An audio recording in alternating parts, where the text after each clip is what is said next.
Ini Bu.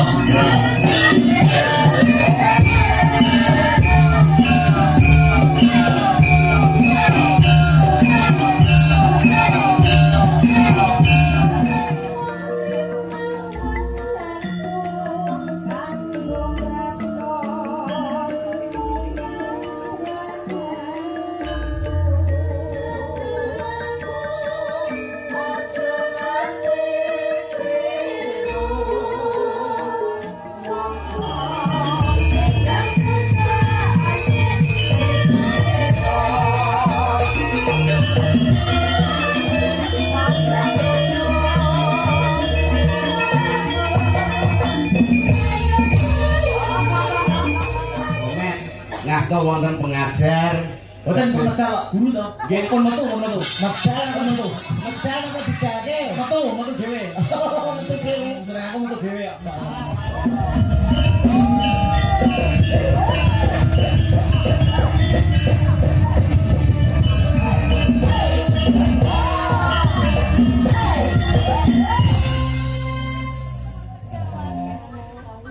Selamat malam. Aku sembah nuwun sampun ditimbali teng mriki. Wah, gak lusi ngoten. Kalih pelawak-pelawak gendeng. Oh, gak ora aku ora lulu. Aku ya agape lho. Dalu niki menghibur masyarakat Kabupaten Nganjuk. Saya kok jenengan malah sing Kok malah ngukur, jenengan kok malah sing ngomong ya badhe aku to, Mas.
ilang wala kuwatailah bilang nduk anakku sing setini-tini anakku sing denok diblong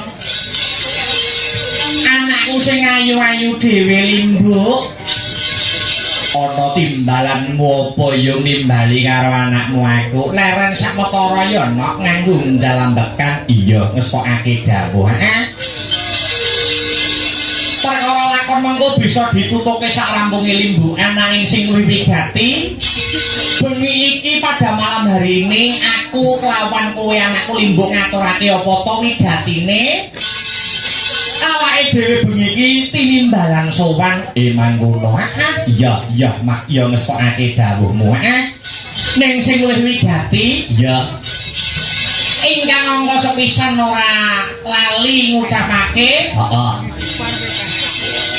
ya kuwi ucapan kang satu ungkapan rasa puja lan puji syukur kunjuk marang Gusti ingkang murbeng dumadi Tuhan Yang Maha Esa Allah Subhanahu wa taala ya ingkang wis maling mbarake keberkahan kang sarta kenikmatan bete nikmat sehat nikmat sempat nikmat iman muka tanpa berkah lan nikmate pangeran bengi iki aku kelawan kowe anakku limbuk bisa manunggal kang sarta tunggalan ana ing papan kene iya mak iya mangesokake dawuh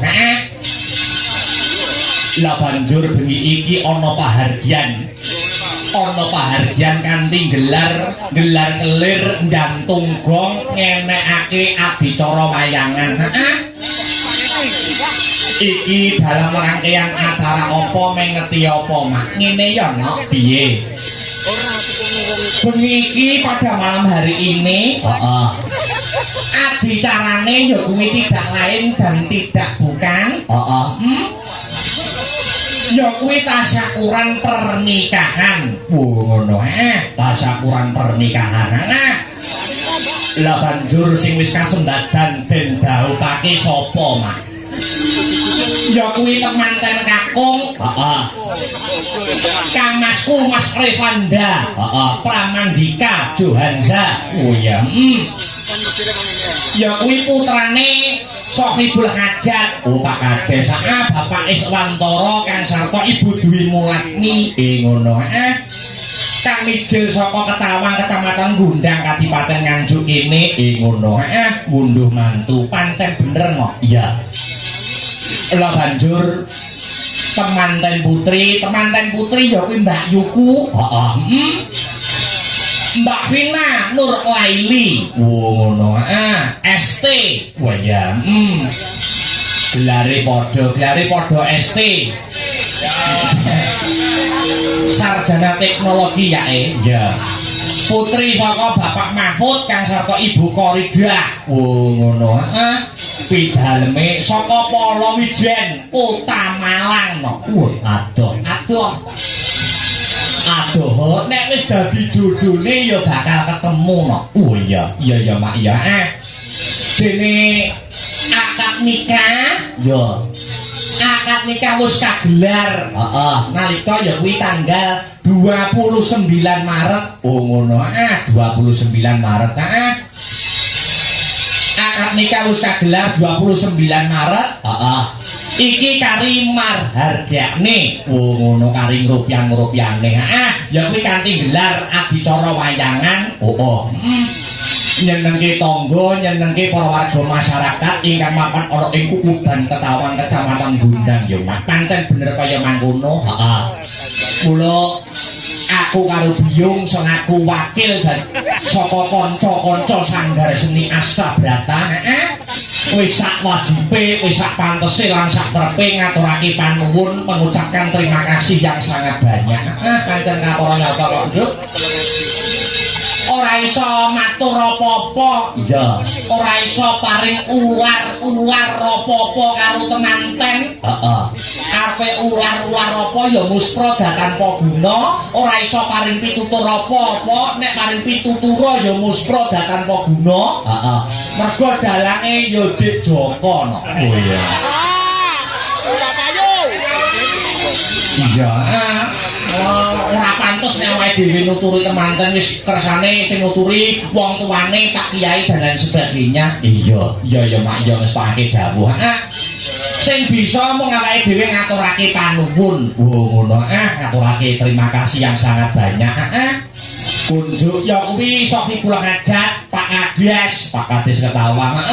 Pak Iswantoro anggone wis ngraketake tali paseduluran tali silaturahmi ngantarane Pak Kades kelawan kanca-kanca sanggar seni Astabrata lan wis paring rejeki marang awake dhewe.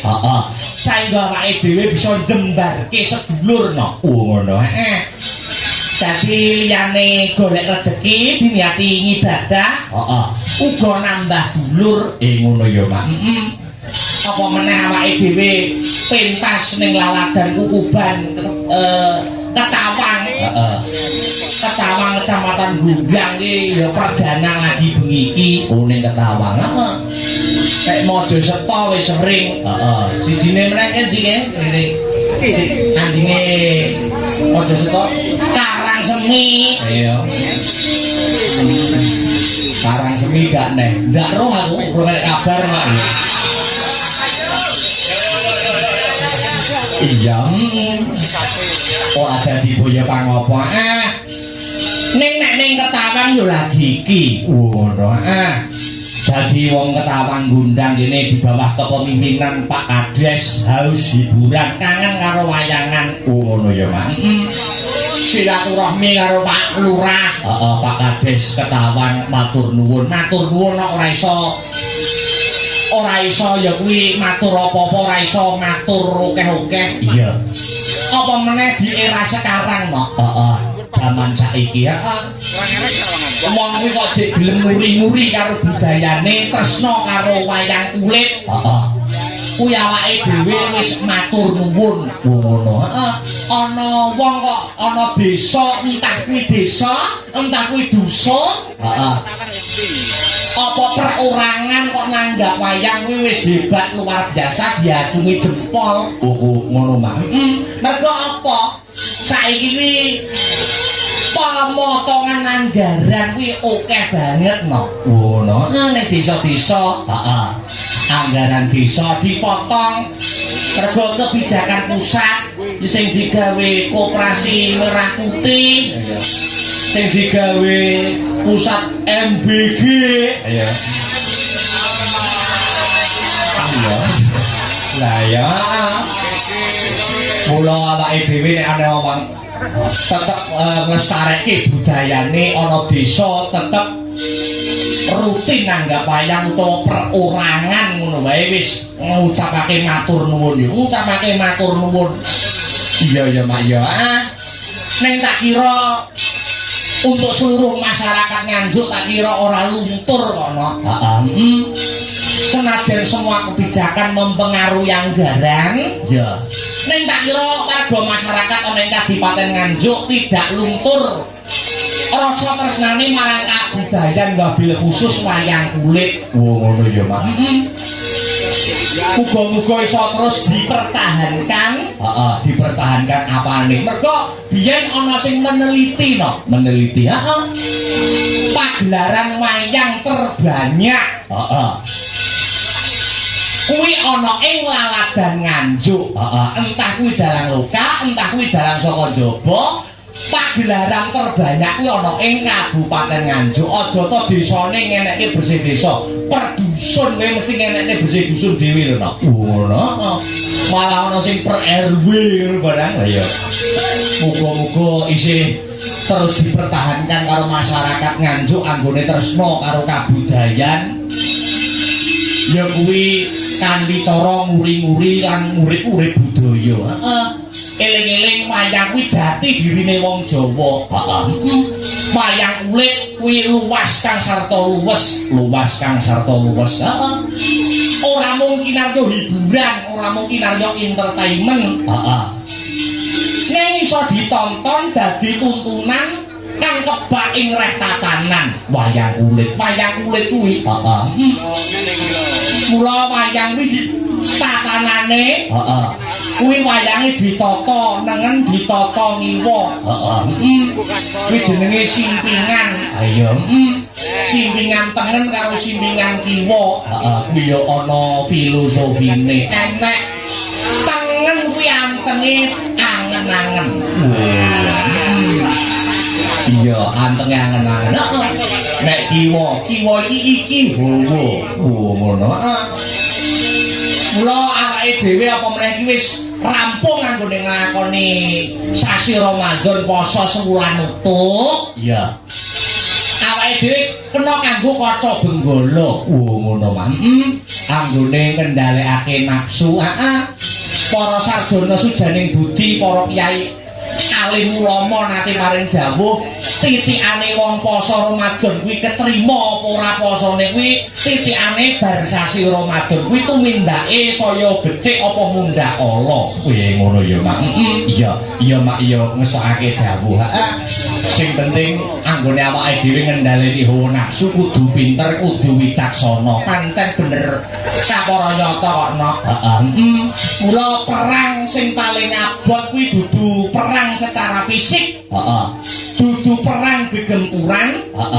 Nanging bisa ngalahke awake dhewe, ngalahke nafsune dhewe. Kuwi perang sing paling abot nok. Ngono ya Mak. Iya mesthokake dawuh. Apa sing dadi dawuh pangandikane Biyung bakal tak gegem kinarya pepakem Mak. Kembali ke benang merah. Iki dakune seneng-seneng kang sarta muji syukur. Iki panggilane Mas Vanda karo Mbak Vina ngono wae no. Oh iya. Anggone wis rampung wis kasembadan netepi dapuraning bebrayan. Wis sah secara agama kang sarta negara. Iya. Nderek memuji muga-muga dalam membangun bahtera rumah tangga ke depannya dapat mewujudkan keluarga yang sakinah mawaddah warahmah. Iya. Sakemaing tembe burine bisa pinaringan momongan golek kencana kang bisa tata jalma wujude putra utawa putri. Nek putra dadi putra sing saleh, nek putri dadi putri sing salehah, piguna tumrap nusa bangsa kelawan agama. Amin amin amin Allahumma amin. Allahumma amin. Hasbunallah wa ni'mal wakil.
mumpung iki sasine sesawal no ngono mula ora ana lupute ora ana salahe ya awake dhewe selaku dadi wakile kanca-kanca saka Sanggar Seni Asta Brata ya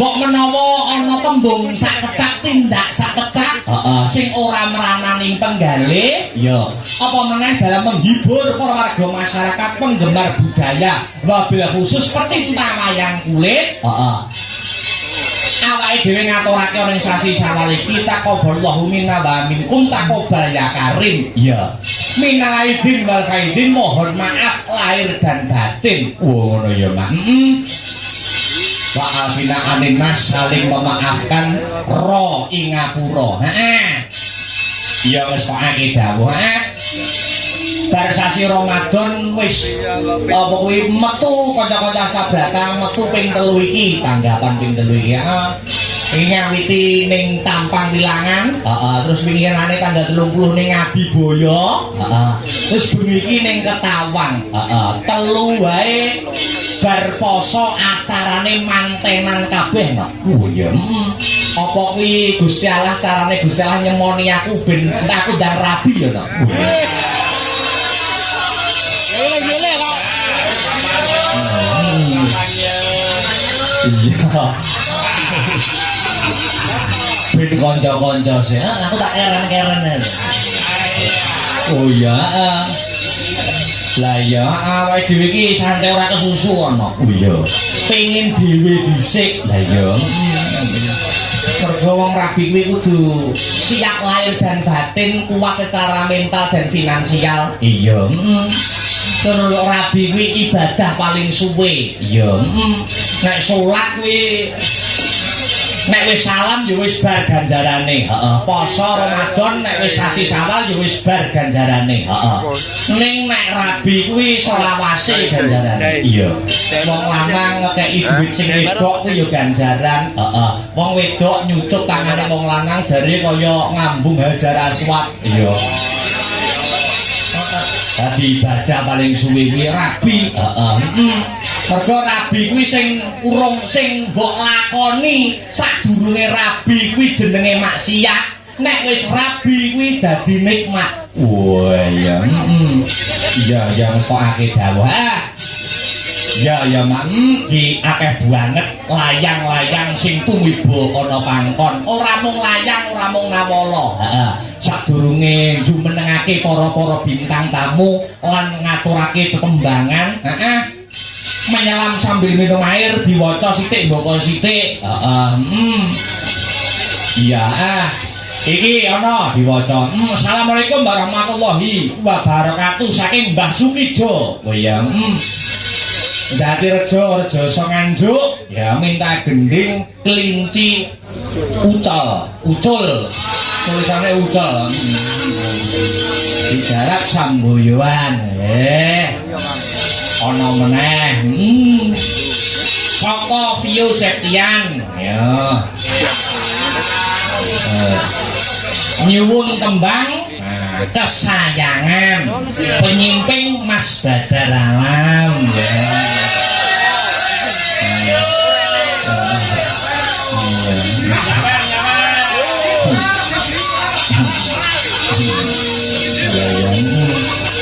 Ora mung layang. Assalamualaikum Pak Sundrik Magetan derek bungon Mas Akbar. Mugi lancar pakliranipun amin. Assalamualaikum warahmatullahi wabarakatuh sugeng dalu den bagus. Nah, nyuwun gerajakan Banyuwangi. Lagu menika kula aturaken kagem sedaya pamirsa. Masyarakat Desa Ketawang saking Bapak Lasiman. Bapak Lasiman hadir ya wis absen mau. Iya. Iya, terus iki saka Pak Polsek. Oh ngono. Dari Pak Romi. Nyuwun podang kuning sekarang sama Pak Lurah Tawang selaku tuan rumah. Ya. Iya, ngesokake dawuh. Ya mengko dipinangkane siji mboko siji ya, Nok. Ana meneh ora sing WA. Apa iki? Nggih, lak wacane. Bar aku kudu nangis ku sing ngundang iki. Akhirnya jaluk lagi. Saiki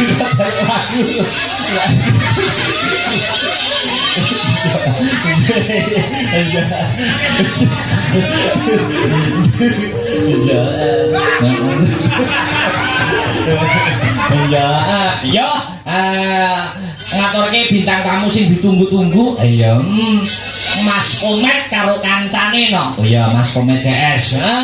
Arep munggah ning pepanggungan disupport dihormati kanggo aja dipleroi rong ramdan. Oh ngono ya, Pak. Dadeke romo seger, dadeke. Ha.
Wilujeng dalu makane yo Ibu. Wilujeng dalu selamat malam ketemu baru malam hari ini. Alhamdulillah. Niki pun doang kula mboten panggil jenengan. Lah lho nembe niki kok. Nembe niki ta? Nembe niki. Derek kepangan nek ngoten nggih. Derek kepan Gladiwano sinten naminipun Mas? Kula Cak Yon. Kok manyar ya jenenge ya? Cak Yon ngaten mawon. Jelas ta? Nggih, Mas Yon kula biasane timbali Cak Yon ngoten. Oh, nggih. Alhamdulillah nembe niki panggih mugi-mugi iso juju nganti sumben. Amin. Mas Kemet, cek Mas Kemet. Nggih, iki duduk sing mbok pacaki vampir ning Purwosari ku ya. Kudu ya. Oh, nek beda. Kowe nganggo sepelan sapa nek? Kok gonta ganti Mas aku tak ganti wis penak aku lho, Jan. Ini kok kulitnya menglotok lah. Angger kuliting wapak ganti. Ganti. Ku apa wit apa piye ta? Golek sing murah. Lah nggih, Nggih. biasa dibeli itu nggih kula niki kok. Nggih, nggih. Kula pun manut pun saestu niku. Ngaten nggih. Nggih, niki Menjalin tali silaturahmi sowan wonten ngarsanipun Pak Kades. Pak Kades Pak Iswantoro. Nggih. Nyuwun sewu, nyuwun sewu. Saderengipun Cak Yon menika pidalem saking pundi? Kula nggih sami kali niki Bojonegoro. Bojonegoro. Nggih, jenengan kan Kades Mas Komet ngasta wonten pengajar. Boten pun tegal guru to. Nggih pun metu. Medal apa metu? Medal apa dijake? Metu dhewe. Metu dhewe. Jeneng aku metu dhewe ya. Malah paling dipecat ya.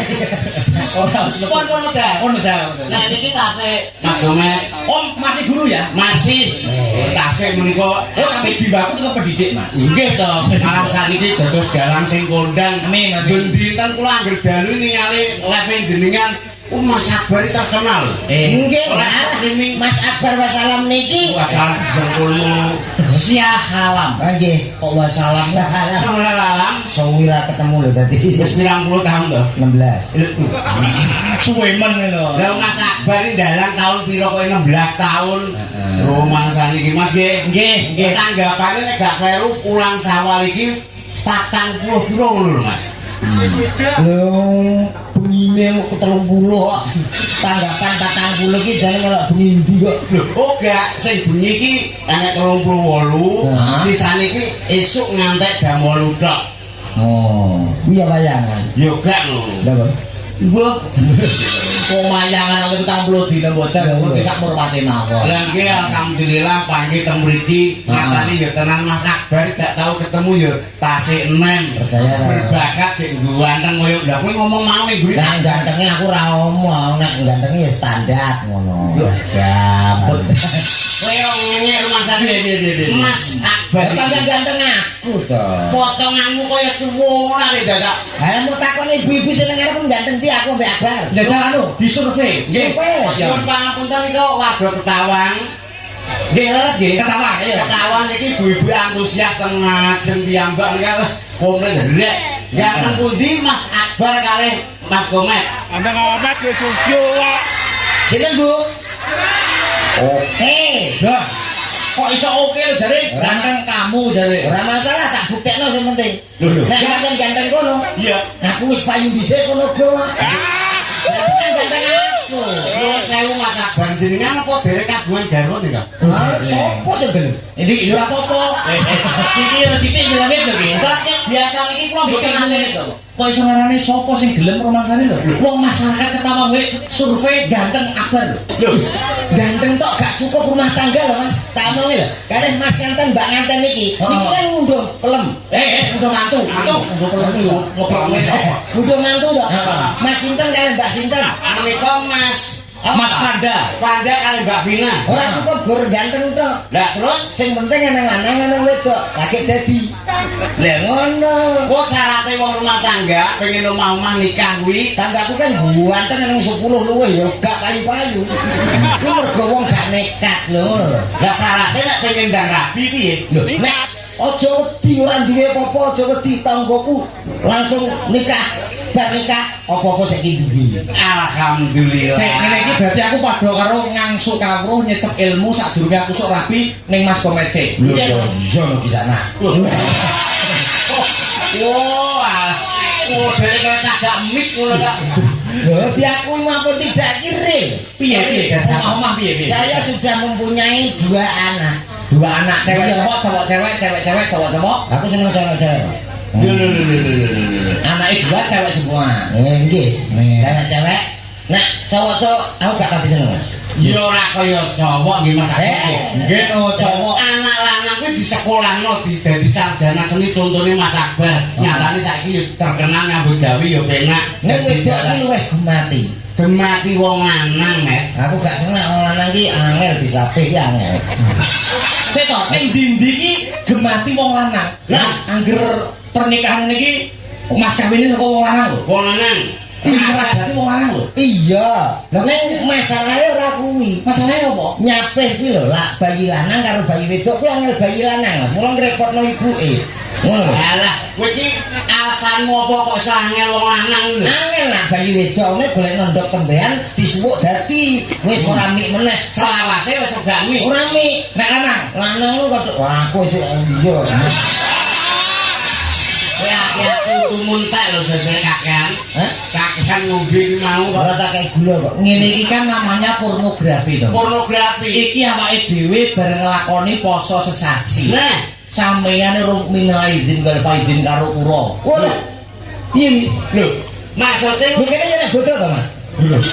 tak kekek cangkemmu lho iku. Kuwi tak kon kok. Oh bodoh iki anggere menganut agama Islam berarti yo duwe lebaran kabeh. Dibutuh rak ngoten nggih Mas Abeh. Contone saya kali kula. Nah, upamane, Ah. upamane aku seneng. Mas Akbar iki carane dari bapakku. Heeh.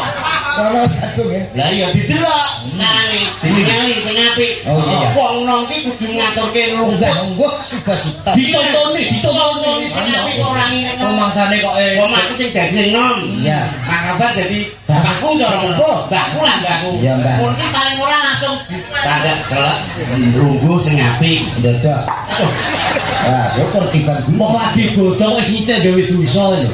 maringi contoh soalnya komet iki dhewe ra kaprah to. Lah kok sing atur lewat mau kan ora mbok salami kan malu. Alah ngono gelok layak gak payu rabi. Ora gelok ditunggu langsung. Aduh, Lah aku lho mboten mboten kok njunjung awak kula piyambak. Kula tak tung-tungno ngeten iki langsung. Langsung jenengan mboten ate lah. Masih piye? Ngetungnya apa iki? Alah wis ra usah. Wis pamane contone iki lho. Pamane contone. Nuwun sewu Mbah Akbar. Ujung banget Mas. Oh nggih Mas kula nggih. Ah, iya. Nggih nyuwun pangapunten Mas Akbar. Nggih. Sami menika dinten lebaran kula nyuwun pangapunten sedaya kalepatan kula Mas Akbar. Nggih, kula ugi Cak Yon. Nggih. Mbok menawi wonten lepat luput nggih to? Nggih. Tembung sak kecap tindak sak kecap menawi wonten klentak-klentuk ing atuk kula nyuwun samudraning pangaksami wonten ing dinten Fitri. Nggih nggih. Ngono lho carane. kan nom saiki apa enek ngono. Kan kuwi gengset iki ora lumpuk bocah kelas 5 kelas 6 iki. Terus Ora pengen njaluk minal aidin wal faidin gone tangga-tangga iki ya. Ya. Omahe tingkat. Kancane disetot. Aja ngono. Nyapa? Alah, kuwi iki song ngono iki. Maksude jare piye? jenenge apa? Sing biasa apa-apa aku ngono. Layak anakku budal kok sak wis dulu ya. Ngono iki. Lho. Tanganmu reget kuwi mesti rapi. Walah. Nah, kalau Oh, bagian kondang ora tidak menjaga kebersihan ya? nah, Pun bersih. Iya. Apa-apa didal ya. Iya. lho. Sing apik. Patrase iki lho, kelakuane lho, tata krama wong Jawa ki beda karo wong Barat padha beda karo wong Arab. Adape iku adamu Jawa Timur iki lho, kejawenmu dienggo. Lah iya aku ya kaya awakmu ta, Mas. Endi ora padha. Lho. Jawa digawa Arab digarap, Barat diruwat. Lho. Iki ora duwe. Aku tau garap Arab ya kasus ya. Mohon saya lho Mas. Iya. Kok garap Arab kasusno ki masalahe apa? Lah urung dadi suami istri. Oh iya. Walah konoan. Ora Bos. Kok nganggo tembung basa krama awake dhewe wong Jawa kudu nglungguhi Jawane lho. Sing apik kaya aku mau paling ora salam sih assalamualaikum po piye. Mulane aku riyo ora tau metu. Sebabe Yo ora iso minta maaf wong aku ora kulino. tak warai mengke diwuruhi Lah dari nek Mas biasane aku salaman sing muni sing ngalami aku. Lho, kok iso ngono? Kudune munine piye ta, Mas? Nah, untuk tak contoni ya. Engko terono tak contoni. Menawi kula wonten lepat kula nyuwun agunging samudra pangaksami. Yes padha-padha. Aku iki nyontoni. Aku nyontoni ora jaluk sepura. Jalan yo apa ya, Mas? Ora Nyok. apa teh? Selesai. Ora nyeluk ngunyuk Maksudnya Mas Akbar iki mari sampean diwarai contoh kata-kata niki Alah yo yo wis padha tuwek ya, Dek. kok ora iso. Iya. Sedaya Ah, kata-kata dengan sepuro nggih. Nggih. Ya, nggih mampun. Lho, Terus kok nggih pun iki lho. nggih acarane ngantel nyapun lho. Lah kowe iki dia bodo pas anu lebaran iki lho. Apa ora dijaluki sepuro karo bojomu to? Ah, jaluki tapi aku ngantek di anak loro gak jelas belas kok. Oh, mboten jelas iki maksudnya Tapi ya kaya wong-wong yang wis bar salim pakai bar salat Id gitu ya. Bar salat Id. Salat Id. Bar salat Id gitu. Langsung galuk ngapura iki yo. Ya. Ya. Kuwi kadang iki tak engko ndak kono isin nah ngono. Tapi wis padha-padha. Nanti padha gendenge ora jelas. Lah ngono kok jare siap arep tak jaluki ilmu tentang permantenanmu karo bojone rakur. Lho, akur Mas. Ya ora jelas ngono to. Lah ngono kan aku nek arep rabi, ngono kan ora iso nyuntuk sampeyan. Ngono lho. Arep lah sapa. Aku bisa. Lah karo sampean paling cocoknya karo apa? Lah nek Mas Akbar sesuai dengan profesi. Ya. Profesi. Namun piye lho? Nek niki manten anyar niki Mas ngenteni sebagai anu ta? Apa ki? Anu guru. Guru kan padha karo Guru sampean. nggih Pak nggih. Oh mboten, mboten. Cocok lho. Mending nek Aku sih isin lho bareng. isi kok budal. Ora budal piye karo mbok semayani. Masa tuwa Cocoke nek Mas Akbar sebagai dalang wayang kulit. Niki paling boten nggih sinden nggih Mas Akbar. Ya. Paling ora ki sinden. Sinden itu penari itu. Lah. Kok sing berkambon seni lah. Nah, kuwi sampean perlu takok karo aku. Justru sampean kok ndek bojo mama sampean ayu terkenal kaya apa aja sampe sinden. Loh, nek duwe bojo sinden kan apa-apa. Budal omah bareng. Mulih bareng. Lah iki Nampa jog sing wedok. Ya. Engko sing lanang karek ndalang mulih opah rokok lho. Ya ora. Dalang nggih ukuri ngono sae. awake karek sirah tok. Padha kuwi jenenge akbar kaya triplek to. Lho, Akbar iki saka tembung Arab. Ayo. Tegese gede. Gede lho. Akbar Syah Alam. Iya. Akbar Syah Alam. Syah ki artinya raja. Raja. Alam kuwi alam semesta. Nah, sing menguasai semesta. Wah, Wong e gede dhuwur. Lah iya jere akbar lah kok milih sinden nyapa. Lho, Aku ki anane ngomong ngono ki mergo berdasar ngono lho. dasare kok bisa. Sampeyan dalang laris kaya ngene ya. Heeh. Terus oleh sinden terkenal laris sisan. Heeh. Bayangne anak-anake sampean. Wirang ora iso ngeloni, sing ngeloni mesti sengkuni. Sik piye maksudnya kok? nuwun sewu Mas Akbar. Sik dijelasin sik. Maksudnya piye maksudnya? Lah sampean laris. Heeh, laris. Bojone sampean sinden ya laris. Laris. Wis Kok larise? Nah, duwe anak ra kopen to. Oh. Nah, akhirnya sampean mayang, anake sampean umur 2 tahun, 3 tahun glinting ning guri kene. Heeh. Nek aku njero kotak, sing loro sapa? Nek gak sengkuni.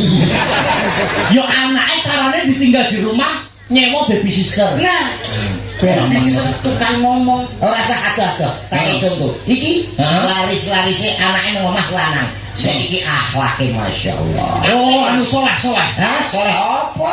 Lha piye? Tahun baru pergantian tahun 2025 dan 2026. Heeh. Lah kok nang perapatan mendung.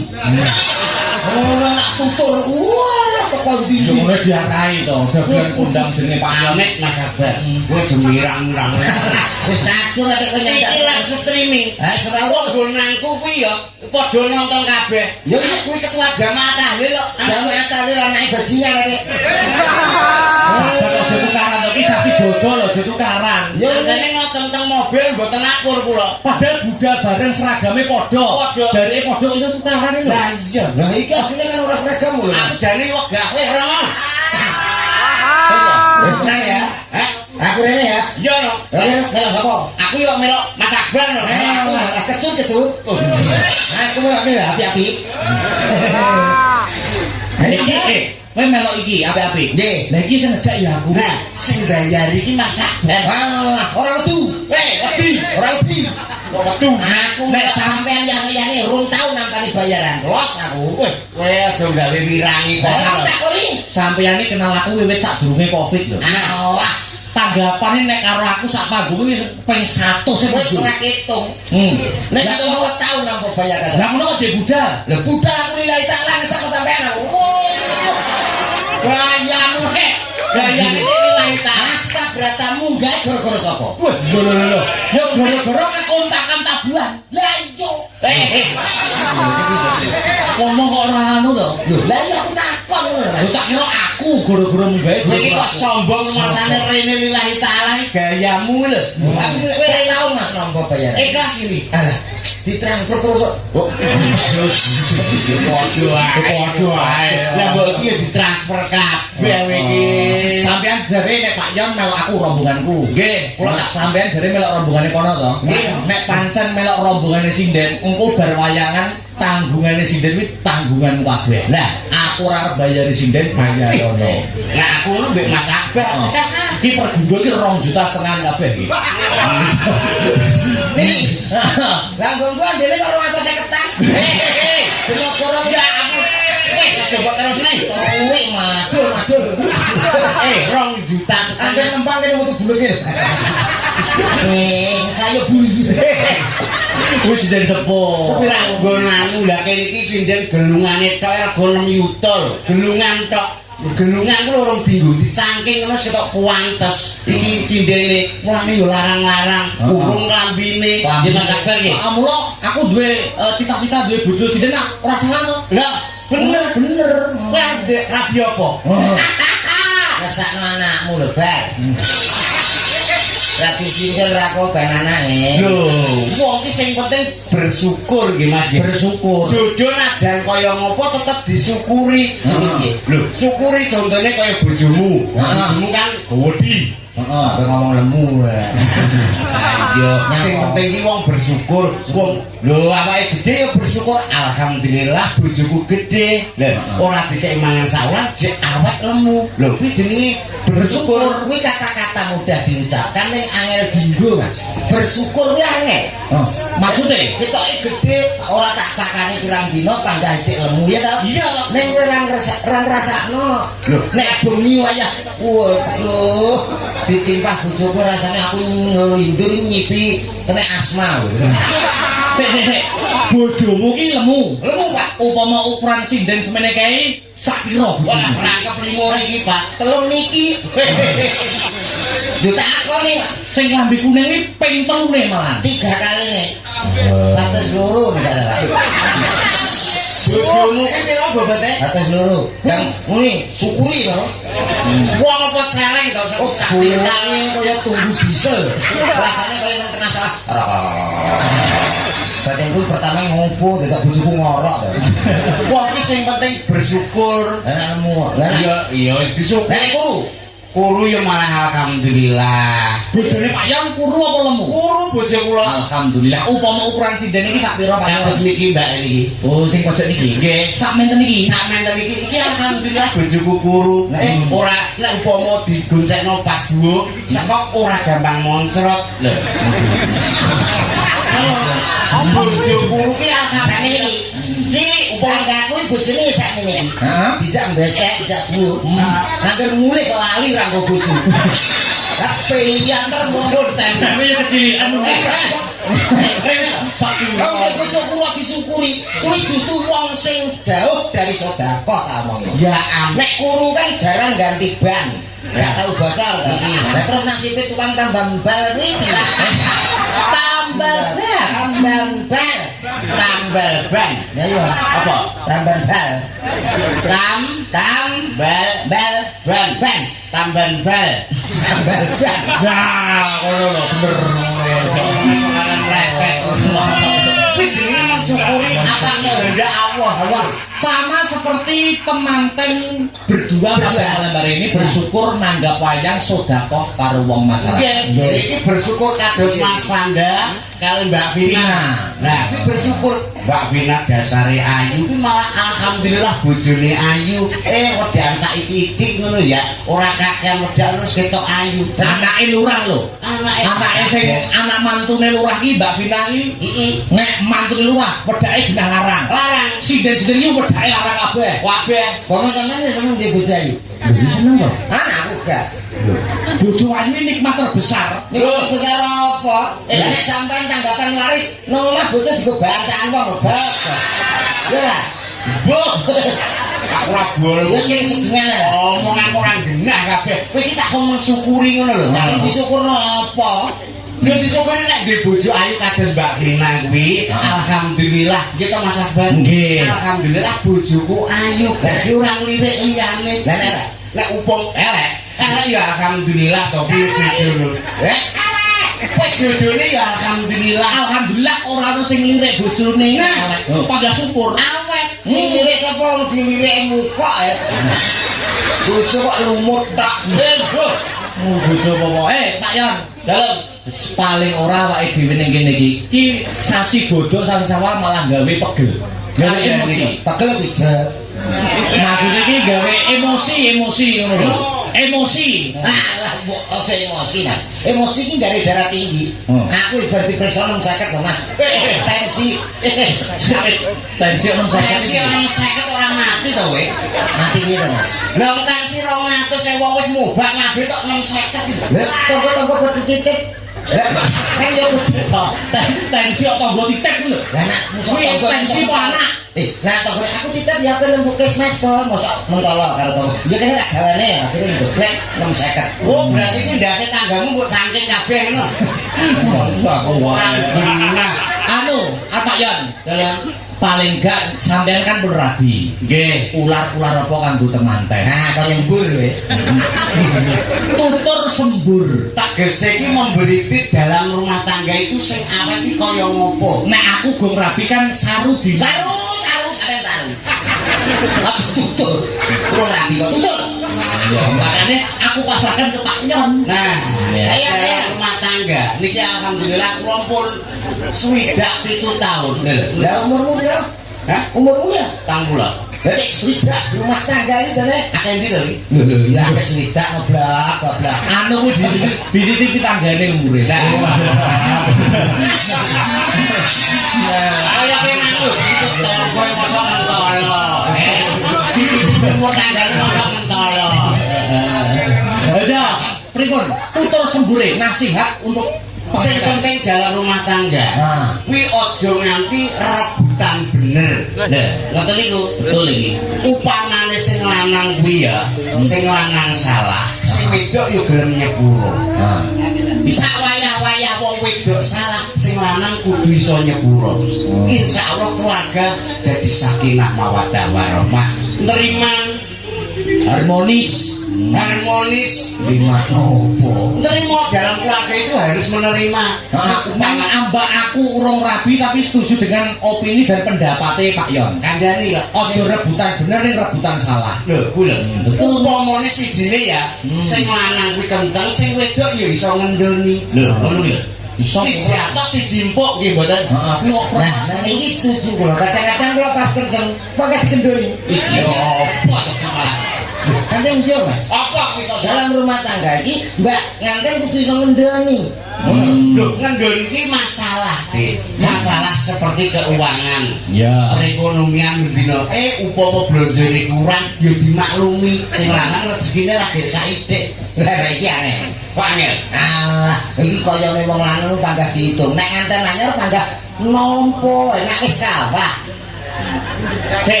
Jujur Pak Yon. Sampeyan ngekei bojone sampeyan bulanan berapa? Kula niku biasane sedinane 700. Berarti per bulan, berarti Per bulan kali 3 berarti 3 juta. Niku 3 juta. namung kanggo sayur kemawon. Nah aku ya rencana nek wis rapi ya 6,5 juta. Ya insyaallah nek pas payu 6 juta. Lanjut. Omongane jaya kowe. Iki maksud cita-cita. 6,5 juta aku 3 juta. Ora apa-apa to nek gambaran. Dalang pas rame-rame niki modele kaya duwe elek rolas. Nek pas Tapi jaga nek pas sepi lho. apa ya apa? Apa lah wis nganggur. Lah kok 6,5 sedina ya. Sedinten to niku. Kuwi gak kreatif lho. Sebulan 6,5 juta. Wis Akeh kuwi hitungannya. sawan. Samulan 6,5 juta. Berarti kok sampean? Wah, kowe sing kerja. Aku kerja. Sampean ya. Deyon. Kok aku. Aku ini rapi marang tua tak getak langsung. Piye Pak? aku rabi nek sampean ning engko masalah butuhan golek dhewe-dhewe. Ini nek mengajarkan tidak bener toh. Tidak bener dia wong loro tuaku rabi piye? Sik toh, iki teman-teman iki ora rabi kabeh lho. Lah iya. Nek mbok model cara sampean kabeh iso rusak rumah tangga. Jere sapa aku nyatane cek anu. Cek apa? Ngene omahe tukaran itu. Lha kuwi gendel Mas. Tukaran kok agendang. Lah aku nek gak ngono gak mesra. Upamane bojomu sedina arep mbok blandani piro? Piro? Pak, yon 3 juta, 3 juta 6,5. 6,5. Apa-apa saiki mundak Mas. Ya terus Yo aja lah, saulan paling gak 2.000. wah sombong eling nuwun sewu lho iki komet niku kan pelawak terkenal larang Lah kuwi omongane klincipen kuwi. Klincipen Lah ketemu aku ningali piyambak anake Dek Paul lho kula pas teng daleme anu Mas niki Mas Komet anake mosok lawuh iki kecap Yo kecap ora 2.000 yuta. 2 juta itu terus ditakne apa kok nggo kecap ae. Menjaga kesehatan. seratan opung lawuh kecap Sapi iki lek dicombor nggih kecap ya lemu. Wong kok padane sapi. Lah sapa ro? Mangsa kowe MBG wae tata sekolahe dikasih makan yang bergizi. Nah. Kalau iso anak iso makan kecap lho. lho 4 sehat 5 sempurna MBG apa to, Mas? Makan bergizi gratis. Nah, boleh. Kurang. Kabeh ki rokok kuwi. Urung. kabeh program Lah lah di kasusno tak terdhewe ning sekolahanku ayo. Urung ngono lho. Klincipen lho omongan Urung dadi urung. kowe engko nek nyantek enek Pak si polisi tuwe Pak Dasmu dadian ngono piye program pemerintah kabeh wis Wis meratane ndi. Kene sapa urung? Gua urung ngono lho. Makane aku iso ngomong ki urung. Nyicil segone Aku anane ngomong, Nyicil nonton live streaming kan banyak. Banyak.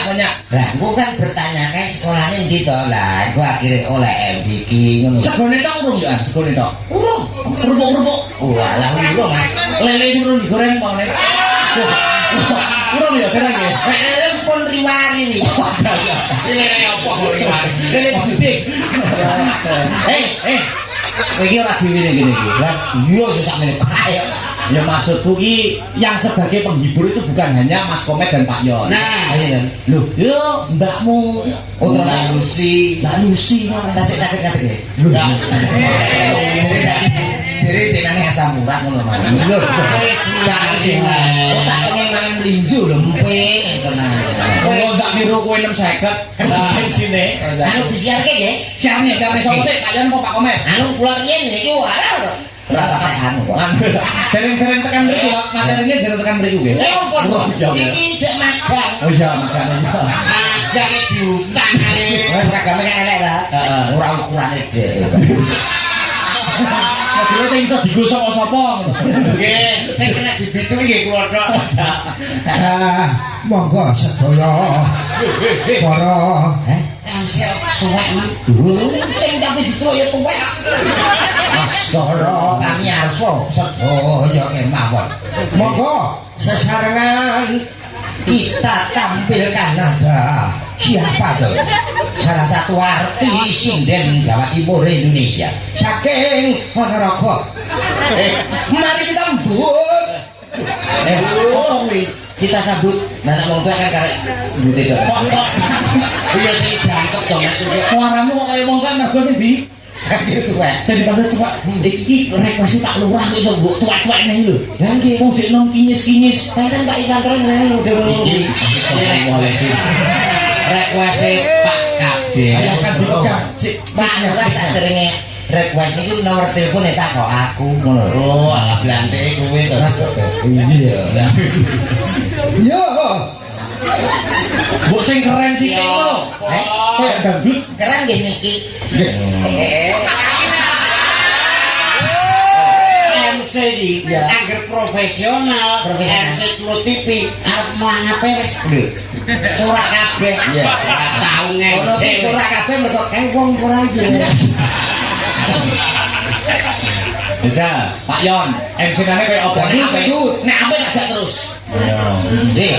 Lah aku promo. ya karo sampean ya bisa Pak Yon kaya apa arep ngajak sapa nek iki yo ngajake kali kula tok sakniki oh Gak terus Rendru kok.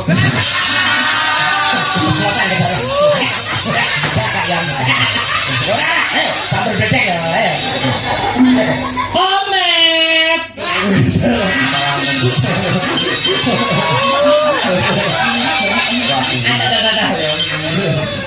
Bapak Ibu, tamu undangan sekalian, menika tasih wonten bintang tamu setunggal saking Kota Ponorogo. Nggih, menika monggo dipun sarangi tepuk tangan wonten Mbak Lucy Brahma. Menurut Mbak misalnya ini nilainya berapa? Apa sih? Uang malah lemes kok. Tapi yang sini apa? Yo gaya dangdut orkes Melayu. Contoh nih. Ayo. Bapak Ibu semuanya yang sangat berbahaya. Bahagia. Selamat ya, Nah, katakan tenang kok. ya kion gitu kan. Bapak Wis tak apa. Aku yo ngentengno bareng kono. yang berbahagia hadir di kawasan ini. Ya, ayolah. Ketawang spesial untuk Anda hadir dari Presiden Ponorogo. Ada siapa dia kalau bukan Lucy Rahman.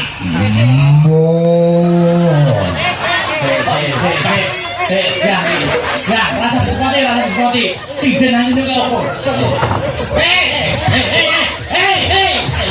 Kita bumbu, amit. Jadi yang ngono gawe nesune. siapa ngapain kok ini wajib diri loh. Lah nyatane Mbak Lucy nesu lho. Kalau suka nyata dewe untuk dewe. Wong kon ngemseni kok ora ikhlas. Blas kok iki. Ngemseni sing apik. Pernah sih sok pernah juga aku kan. Masaku. Ya kita ini bayarnya tenanan. Nah, Bayar bujuannya. Tapi Bapak kasane kene iki kon guyon kowe. Ora guyone kalong 50 kok. Yo para penonton.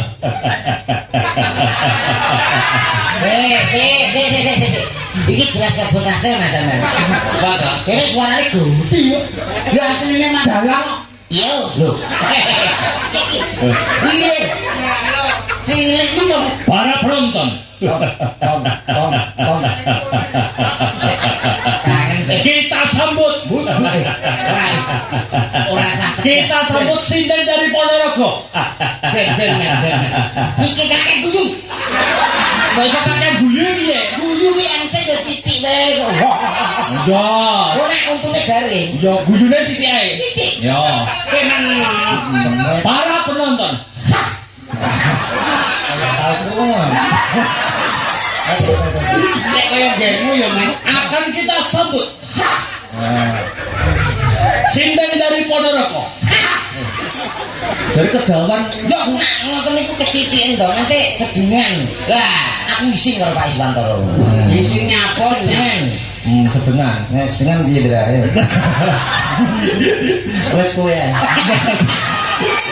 ayo ngono ae. Ayo toh, disepoti.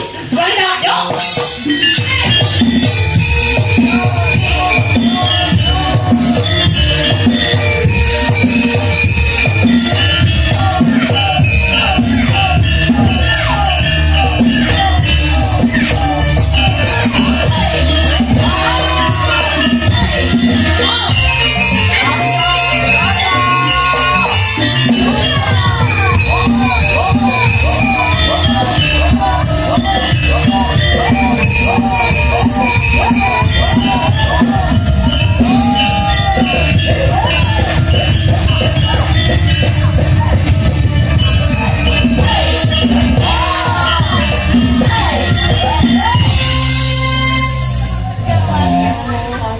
Selamat malam. Aku sembah nuwun sampun ditimbali teng mriki. Wah, Mbak Lucy ngoten. Kalih pelawak-pelawak gendeng. Oh, gak aku ora lulus. Aku ya abape lho. Dalu niki menghibur masyarakat Kabupaten Nganjuk. Wong saya kok jenengan malah sing Kok malah nyukur? Jenengan kok malah sing Kira ngomong? kowe ya badhe aku to, Mas. Malah badhe kono malah. abakmu koyo wosowo. Kalian antara tak badhekno lho jagani nak ngene-ngene iki lho aku. Oh, alah. Wis dilokne sinden tuwek. Nah. Di emo kaya sapi. Sampeyan iki provokator lho, Mas. Astagfirullahaladzim. Sinden Kuwi cara kaya ngono kuwi termasuk pelecehan. Lorone poroku sak wewek cangkeme. Nggih. Cara kula ku tak suwek cangkeme laporne polisi tembak mati. Bener. Nggih. Sarene niki sing dilote wong waras dadi nggih sabar. Sabar. Mboten napa-napa sing ngelokne rupane kok lutung. Aku nyawang kiai sing lugu-lugu wedok ayu-ayu putih-putih sing ana ganteng-ganteng. Lah sampeyan ngasih tuwek-tuwek. Ora kaine kok kaya oli. Oh iya tapi kan merek. Apa? Selamat malam Mbak Lucy. Wilujeng dalu Tore Bagus minal aidin wal faidin, mohon maaf lahir dan batin. Nuwun pangapunten sedaya kalepatan. Ingkang dipun sengaja kalian boten. Sagedipun sabur wonten dinten riyaya menika. Nggih. Kula ugi selamat serapung kalian Mbak Lucy Brahma. Menawi wonten tembung sak kecap tindak sak kecap. Kula nyuwun lumuntur ing sih samudra pangaksan. Muli nebura ing dinten Fitri.